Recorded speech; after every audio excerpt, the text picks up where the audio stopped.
and welcome to Chemistry Point. In this YouTube channel, we are discussing some of the basic concepts of chemistry. Previously, we have discussed about spectroscopy, but many of my students have told that the basic concept of chemistry must need to be discussed. ठीक है, तो हम class 11 से चालू कर रहे हैं. We are taking class 11's portion, chapter 1. From chapter 1 itself, we are starting. Okay, from the introduction of chemistry. Now, what is chemistry? Chemistry is the branch of science that deals with chemical composition, structure, reaction, and behavior of various matter, element, and energy, and interaction between matter and energy. Now, before we are going to deal with this, first of all, we should understand what is in our universe. Our universe is basically composed of matter and energy. Okay? या तो वहाँ matter है, and what is matter? We have seen in the earlier classes that what is matter? Matter is something which has weight and which occupies space, जिसे हम देख सकते हैं, touch कर सकते हैं, अपने सेंस ऑर्गन द्वारा महसूस कर सकते हैं. That is matter. ठीक है, हमारे आसपास जितनी भी सॉलिड चीज़ें हैं या लिक्विड चीज़ें हैं जिनको हम देख सकते हैं या जो स्पेस ऑक्यूपाई करते हैं, that is matter. And energy, what is energy? Energy is the things that we can sense with our sense organ, but they do not occupy space, and they couldn't be touched or they couldn't be seen. Okay, for example, light radiation, that is a form of energy. Heat radiation, that is a form of energy. Air, wind, that is blowing, that is a form of energy, but we cannot hold it, we cannot see it, or we cannot touch it. Okay, but we know there is air, there is wind, there is sun, there is heat, there is light.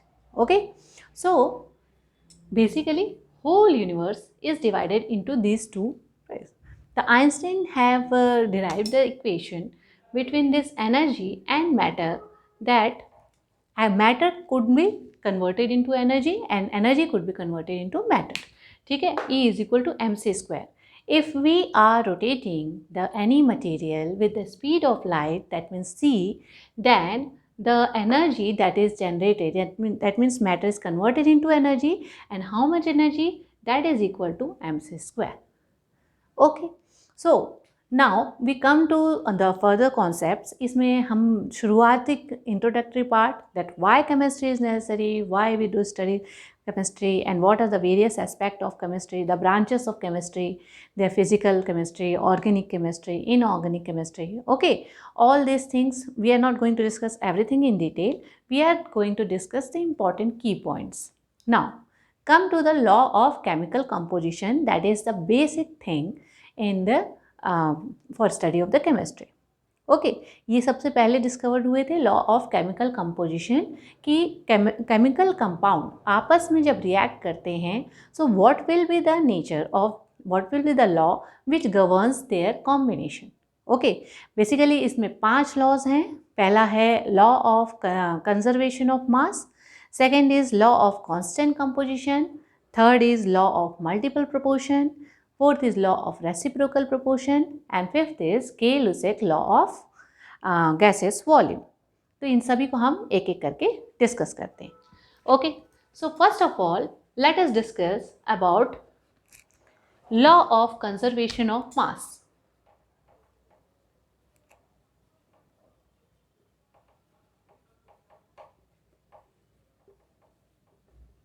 This law is given by Lavoisier in 1789. Okay, तो ये जो law है, ये law predict करता है that matter couldn't be created nor be destroyed. Okay, just it could be converted from one form to another. ठीक है, इसका मतलब ये है कि अगर हम कोई रिएक्टेंट्स ले रहे हैं A, B, ओके, और इनको रिएक्ट करके हम कुछ प्रोडक्ट बना रहे हैं C+T. Okay, so the mass of the reactant, okay, this is the mass of the reactant must be equal to mass of the product, क्योंकि जो मास है, मटेरियल है, वो कहीं नहीं जाएगा. ओके, इसके लिए एक्सपेरिमेंट के लिए उन्होंने एक आइसोलेटेड ऐसा चैम्बर टाइप का ग्लास बनाया था, एपरेटस. इसमें इन्होंने रिएक्शन कराया था AgNO3 and NaCl का. Silver nitrate and sodium chloride. तो ये रिएक्ट करके बनाए silver chloride and sodium nitrate. Okay, तो उन्होंने रिएक्शन से पहले आपके रिएक्टेंट्स लिए, उसको वे किया, that is mass of reactant. Reaction पूरा कंप्लीट होने के बाद फिर से वे किया, that is the mass of product. Okay, और ऐसा इन्होंने कई बार किया, कई रिएक्शंस में किया। तो कुल मिला के फाइनली ही come to the conclusion that whatever be the mass of reactant that will be the mass of product.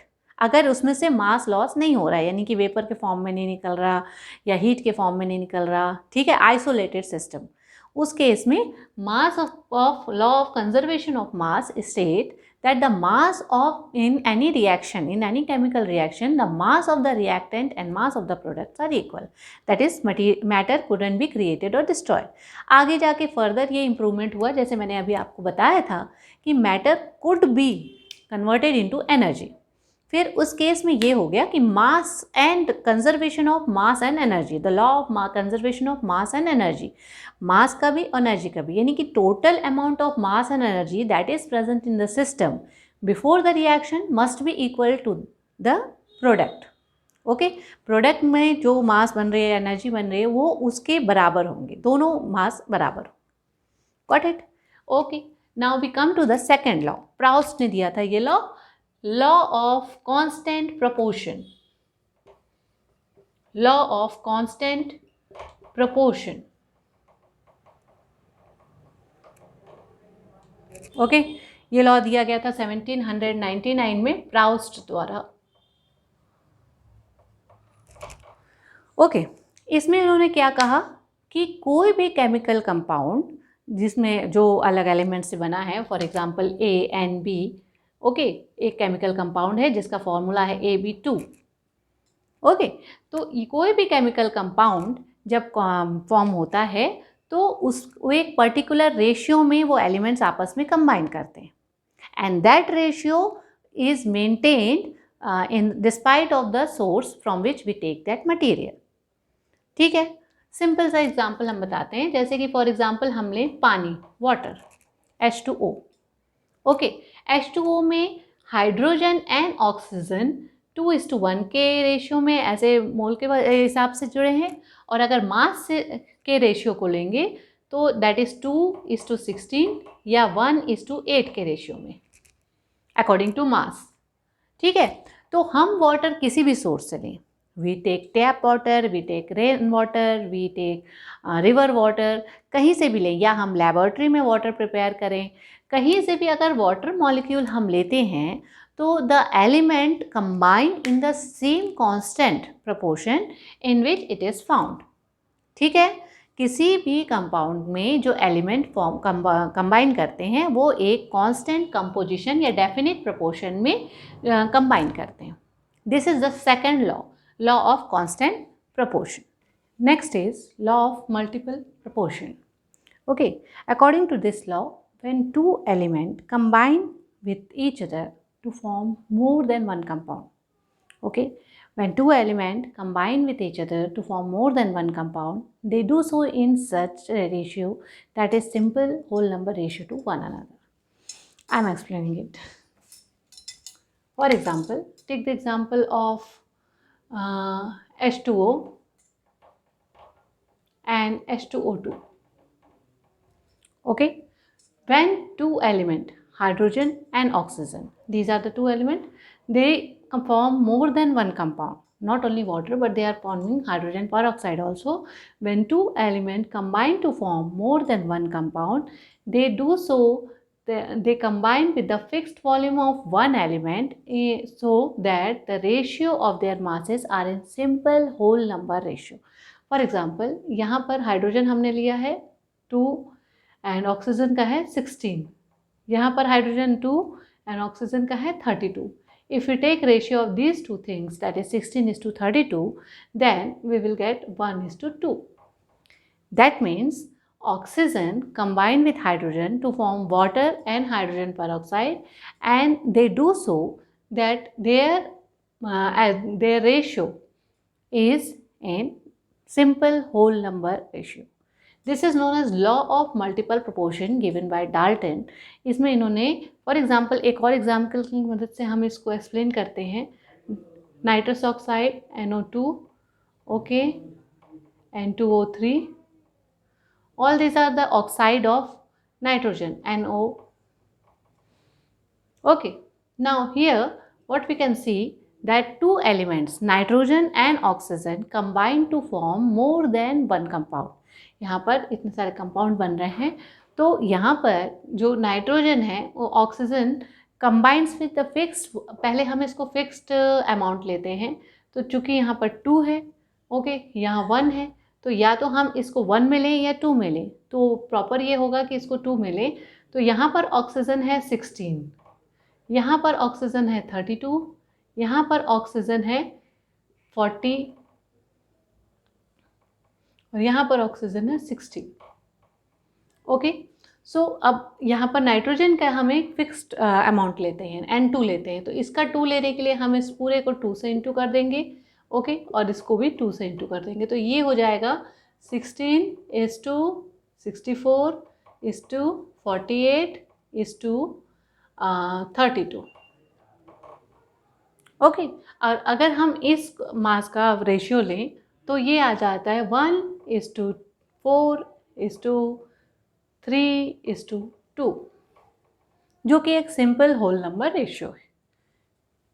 कुल मिला के when two elements combine with each other, okay, to form more than one compound, they combine with the fixed amount of another element so that their ratio are simple whole number multiple of each other.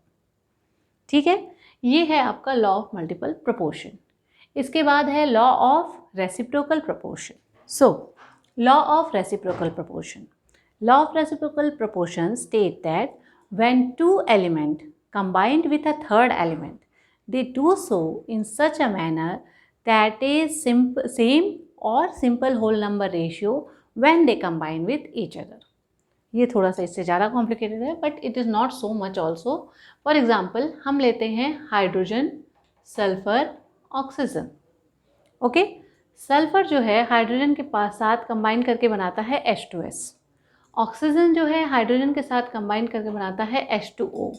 Okay, when two element combine with a third element, okay, तो they do so that their ratio with combining with a fixed mass of the third element is same or simple whole number multiple of the ratio in which they combine with each other.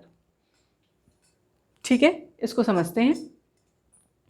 H2S, H2O, okay, the hydrogen is 2, okay, उसका मास 2 है, 2 ग्राम, तो ये 2 gram hydrogen के साथ यहाँ पर add हुआ है sulphur. Sulphur is 32, oxygen is 16। Okay, तो यहाँ पर 32:16 यानी 2:1 के रेशियो में ये कंबाइन हुआ है। कौन? Sulphur and oxygen fix mass of H के साथ कंबाइन हुए हैं इन अ रेशियो। तो ये कहा जा रहा है रेसिप्रोकल प्रोपोर्शन में कि ये जो रेशियो है ये सेम होगा या सिंपल होल नंबर मल्टीपल होगा, जिसमें ये दोनों खुद आपस में कंबाइन करते हैं। अब सल्फर का हमें पता है 32, या ऑक्सीजन का हो गया 32, तो ये आ गया 1:1। ओके, तो सल्फर और ऑक्सीजन हाइड्रोजन थर्ड एलिमेंट के फिक्स मास के साथ जिस रेशियो में कंबाइन कर रहे हैं उसी रेशियो में या तो आपस में कंबाइन करेंगे या उसके सिंपल होल नंबर मल्टीपल में कंबाइन करेंगे। ठीक है, तो यहाँ ये 1:1 में हो रहा है, ये 2:1 में हो रहा है। ठीक है, this is such law of combining volume. Okay, now in this law which is given by Gay Lussac, इन्होंने ये कहा that whenever reaction take place and whenever the reactants are in gaseous phase, अगर reactant भी gaseous phase में है तो उनका जो volume होगा, the ratio of their volume are in simple whole number multiple, and if the product is also in gaseous form then the ratio of the reactant and the product is also in simple whole number multiple. For example, आपने लिया H2, आपने लिया O2, they combine to form H2O. Okay, now यहाँ पर हमें इस balance equation में ये दिख रहा है that we take 2 volume of hydrogen, 1 volume of oxygen to get 2 volume of steam और वाटर वेपर, व्हाटएवर। ठीक है, तो यहाँ पर इसका 2 वॉल्यूम इसके 1 वॉल्यूम से कंबाइन करके, तो यहाँ हमें दिख रहा है कि ये जो गैसेस वॉल्यूम है this is in simple whole number ratio, 2:1 के रेशियो में कंबाइन कर रहा है और जो प्रोडक्ट बन रहा है वो 2:1:2 के रेशियो में बन रहा है। ठीक है, तो ये है Gay Lussac's law of combining volume. इसके बाद जो चीज़ आती है वो है Dalton's atomic theory. This is important theory which is given in 1808 by Dalton. Dalton postulate जो है डाल्टन एटॉमिक थ्योरी का है वो है that atom are indivisible smallest particle of any element. इन्होंने कहा that all the element in this world is composed of very small particle which cannot be further divided, which is known as atom. ठीक है, हमारे विश्व में जितने भी element है everything is composed of atoms. ठीक है, एटम से बने हुए हैं और ये एटम ऐसे हैं कि ये सबसे छोटे हैं, आपको दिखाई नहीं देंगे, but you can not further divided. हालांकि ये पोस्टुलेट हम जानते हैं कि आगे जाके इसमें ब्रेक थ्रू हुआ by the discovery of electron, proton and neutron. ठीक है, दूसरा पोस्टुलेट उन्होंने ये कहा that atoms of similar elements are similar. Okay, for example hydrogen के जितने एटम होंगे वो एक जैसे होंगे, ऑक्सीजन के जितने एटम होंगे वो एक जैसे होंगे। तो अलग अलग एलिमेंट में जो सेम एलिमेंट है उसके जितने भी एटम्स होंगे, जैसे सैनिक होते हैं, एक देश के जो सैनिक होते हैं वो आपके 2 देशों में युद्ध हो रहा है, जैसे आप फुटबॉल टीम देखते हैं। ओके, फुटबॉल टीम में आपको पता है ग्राउंड में जब खेलते हैं तो आपको पता है कि हाँ भाई येलो जर्सी वाले इस टीम के हैं, ग्रीन जर्सी वाले इस टीम के, तो ये आपको पता चल जाता है क्योंकि उस देश के सारे लोग वो जर्सी पहने। ठीक है, तो लाइकवाइज एक एलिमेंट के जो एटम्स हैं वो एक जैसे होंगे। और इसी में तीसरा पोस्टुलेट है elements of different atoms of different element are different. Okay, वो एक दूसरे से डिफर करेंगे। ठीक है, जैसे हाइड्रोजन का एटम और ऑक्सीजन का एटम एक जैसा नहीं होगा, वो एक दूसरे से डिफरेंट होगा। ठीक है, चौथा, these atom combine to form compound atom. Compound atom, अब ये कंपाउंड एटम जो है जो आगे जाके मॉलिक्यूल के रूप में पाया गया, बोला गया, तो compound atom, the atom can not exist freely in the nature, they combine to form compound atom. ठीक है, इसके बाद इन्होंने कहा that atoms combine in the chemical reaction okay in a simple whole number ratio. जो आपका law of multiple proportion में था, सिंपल होल नंबर रेशियो में कंबाइन करते हैं जब भी रिएक्शन करते हैं या कॉम्बिनेशन करते हैं। ठीक है, इसके बाद इन्होंने कहा कि atom are the smallest unit which can take part in any chemical reaction. That means atom take part in chemical reaction. यहाँ पर एटम और मॉलिक्यूल के बीच का जो बेसिक डिफरेंस है वो आपको क्लियर हो रहा है कि atom is the smallest part of the element. किसी भी एलिमेंट का सबसे छोटा पार्ट है atom. Okay, but it can not exist independently in the nature. ये आपको फ्रीली नहीं मिलेगा, ये आपस में कंबाइन करके आपके मॉलिक्यूल्स बनाता है। But molecule is the smallest particle that can exist freely. लेकिन जब भी कोई केमिकल रिएक्शन हो रहा है, so what we are taking molecule which is broken down into atom, जो एटम में टूटता है, and atom is the smallest part that take part in a chemical reaction। Simple सी बात है कि जब ये आप H2 + O2 लिखते हैं, ठीक है, तो ये H2O2 एक दूसरे से रिएक्ट नहीं करते। पहले जो H बॉन्ड है वो टूटता है, H एटम बनते हैं, और ये जो H एटम है ये O के साथ रिएक्ट करके फिर नेक्स्ट कंपाउंड मॉलिक्यूल बनाते हैं। Okay, so atom is the smallest part which take part in a chemical reaction. तो ये तो थे डाल्टन्स एटॉमिक थ्योरी के पोस्टुलेट, और भी हैं, मेन पोस्टुलेट्स ये हैं। ठीक है, लेकिन फिर आगे जाके जब स्टडी हुई, जैसे कि आपके इलेक्ट्रॉन, प्रोटॉन, न्यूट्रॉन, इन सब के डिस्कवरी हुई, तब ये पाया गया कि इसमें से काफ़ी पोस्टुलेट्स जो हैं वो एकदम करेक्ट नहीं है, उसमें मॉडिफिकेशन की ज़रूरत है। तो इसलिए मॉडर्न एटॉमिक थ्योरी दी गई। ठीक है, मॉडर्न एटॉमिक थ्योरी के अनुसार atoms are not indivisible. Atom can be divided into electron, proton, neutron. ठीक है, अब तो हमें एटम के स्ट्रक्चर के विषय में मालूम है। तो atoms are not indivisible.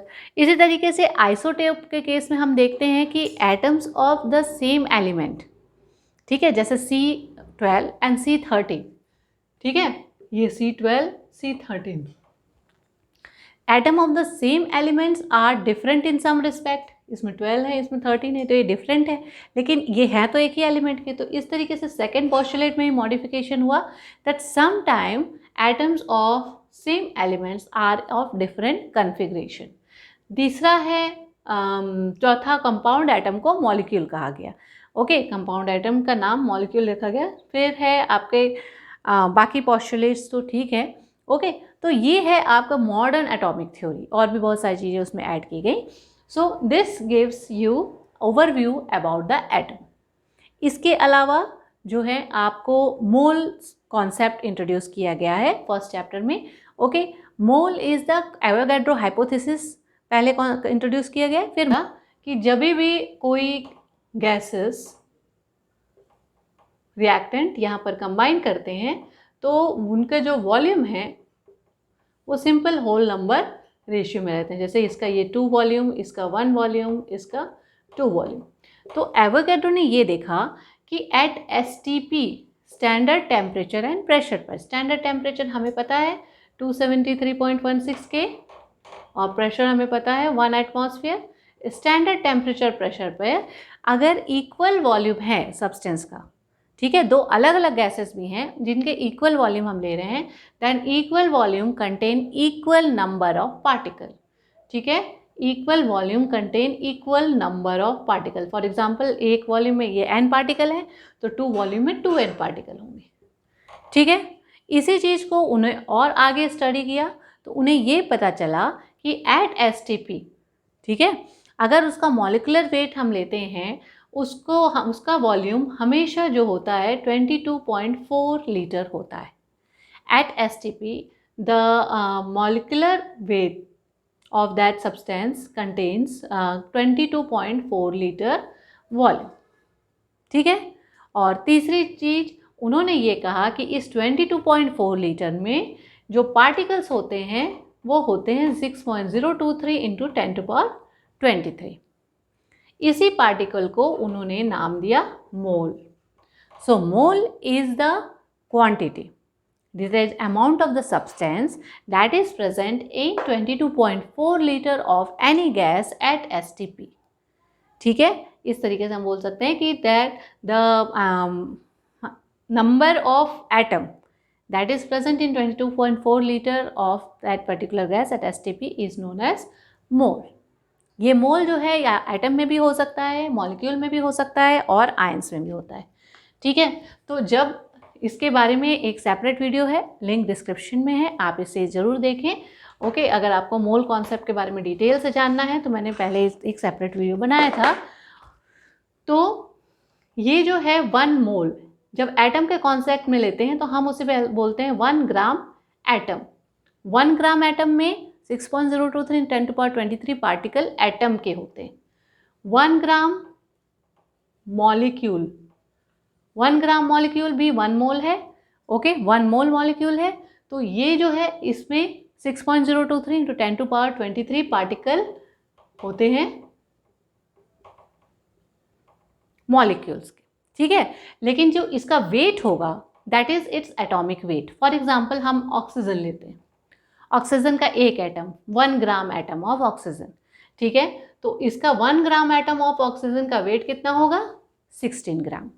1 mole molecule of oxygen, ठीक है, 1 ग्राम मॉलिक्यूल ऑफ ऑक्सीजन, इसका वेट कितना होगा, पार्टिकल तो इतने ही होंगे 6.023 इंटू 10⁻23 मॉलिक्यूल्स होंगे, लेकिन जो इसका वेट होगा वो होगा 32 gram, because molecule of oxygen contain 2 atom of oxygen. ठीक है, तो यहाँ O2 है तो O2 का जो वेट है दैट इज 32। तो ये इसको जब हम ग्राम मॉलिक्यूल में एक्सप्रेस कर रहे हैं, 1 मोल ले रहे हैं, तो उसका वेट होता है 32 ग्राम।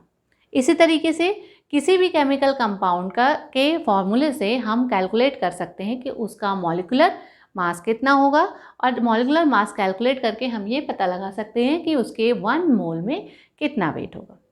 ठीक है, इसके आगे है balancing equation and stoichiometric problems. अगर आपको इसमें भी डाउट है तो please let me know in the comment section, आप मुझे बताएं, तो फिर मैं इसका सेकंड पार्ट बनाऊंगी जिसमें हम बैलेंसिंग इक्वेशन और स्टोइकियोमेट्रिक क्वेश्चंस, कैलकुलेशंस वगैरह देखेंगे। ओके, टिल देन आप लोग पढ़ाई करिए, एंड और भी टॉपिक्स के लिए प्लीज़ चैनल को सब्सक्राइब करिए एंड लाइक करिए, और नोटिफिकेशन पाने के लिए कि नेक्स्ट टॉपिक जब भी आएगा आपके पास नोटिफिकेशन आ जाएगा, please hit the bell icon. Okay, so keep safe and study hard.